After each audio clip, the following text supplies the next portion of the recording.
Bismillahirrahmanirrahim. Wassallallahu ala sayyidina Muhammad wa ala ahli wa sahbihi wasalam. Assalamualaikum warahmatullahi wabarakatuh. Pada video-video kemarin kita telah membahas tentang nama-nama Al-Quran dan juga sifat-sifat yang diberikan Allah kepada Al-Quran. Walaupun Al-Quran bukan makhluk, tetapi Allah berfirman. Allah mewajibkan mengingat firman-Nya dan mengikuti firman-Nya itu demi kebaikan manusia itu sendiri. Karena Allah menciptakan manusia terlahir ke dunia adalah untuk mengemban amanah sebagai khalifah di alam dunia.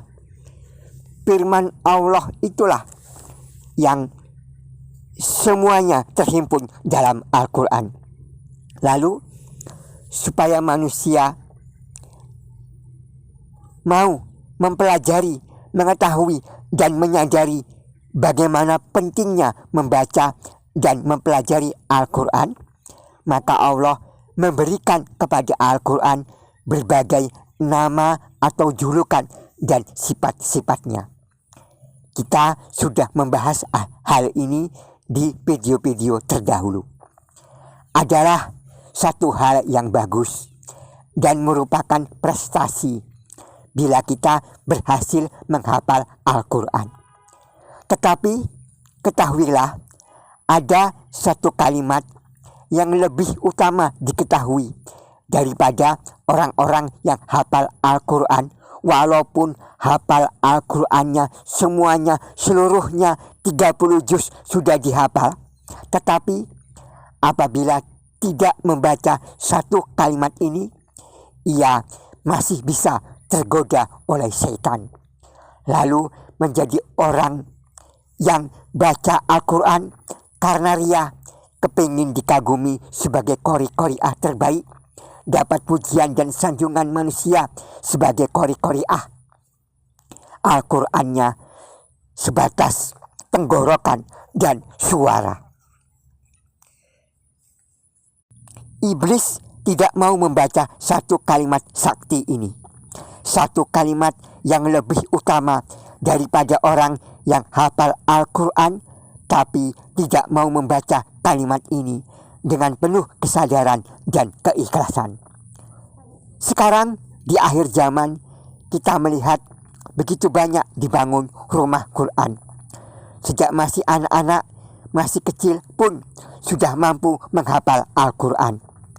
Inilah bukti Al-Quran itu benar-benar mukjizat dari Allah untuk Rasulullah Muhammad SAW. Bandingkan dengan kitab lain yang dianggap sebagai kitab suci oleh agama lain, yang menghafalnya hanya segelintir orang yang mampu, yaitu orang-orang yang sekolah agama buat kelak mencari nafkah sebagai pengurus tempat ibadahnya. Orang yang hafal Al-Quran dapat pula menjadi sombong apabila tidak mau membaca satu kalimat ini dengan penuh keikhlasan dan kesadaran. Kelakuannya bisa menjadi seperti kelakuan orang kafir, beribadah bukan karena Tuhan, tapi untuk kebanggaan. Ini satu kalimat dahsyat bagi orang yang menyadarinya. Ini satu kalimat yang paling ditakuti iblis. Iblis tidak mungkin mau membaca kalimat ini dengan penuh kesadaran dan keikhlasan. Yang ada justru ia protes, karena yang menjadi khalifah di alam semesta adalah manusia yang terbuat dari tanah. Seandainya ia mau membaca satu kalimat ini, niscaya ia akan selamat dan tidak diancam dengan azab yang kekal. Apa kalimat itu? Kalimat minta ampun dan bertobat kepada Allah. Boleh dengan lafaz apa saja, tapi jika dengan bahasa Arab begini: Astagfirullah wa atubu ilaih. Astagfirullah, saya minta ampun kepada Allah. Wa atubu ilaih, dan saya bertobat kepadanya. Sampai kapanpun kita tetap meminta ampun kepada Allah. Syarat membacanya harus dengan penuh kesadaran dan keikhlasan. Sadar kalau kita memohon kepada Allah, sedang memohon kepada Allah. Ikhlas menyadari bahwa diri sendiri pasti punya kesalahan. Diri sendiri ini bukan suci. Yang suci hanya Allah. Subhanallah, maha suci Allah. Astagfirullah wa atubu ilaih. Jika ingin yang lebih bagus, boleh ditambah dengan nama Allah Al-Azim. Menjadi Astagfirullahalazim wa atubu ilaih. Boleh juga dengan lafaz Allahumma gfirli wa tub alayya. Wahai Allah, ampunilah saya dan saya bertobat kepadamu. Walaupun banyak ibadah, walaupun banyak bersedekah, walaupun sudah hafal ribuan ayat-ayat Al-Quran, jika tidak mau memohon ampun kepada Allah dan bertobat, maka dia akan celaka dan dicap Allah sebagai sombong seperti iblis.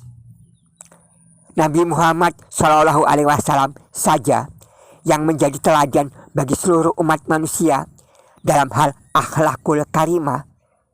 Beliau SAW bersabda, "Ya ayyuhan nas, wahai seluruh manusia, tubu ila Allah, bertaubatlah kepada Allah. Pak ini atubu ilaihi bil yaumi mi'ata marrah.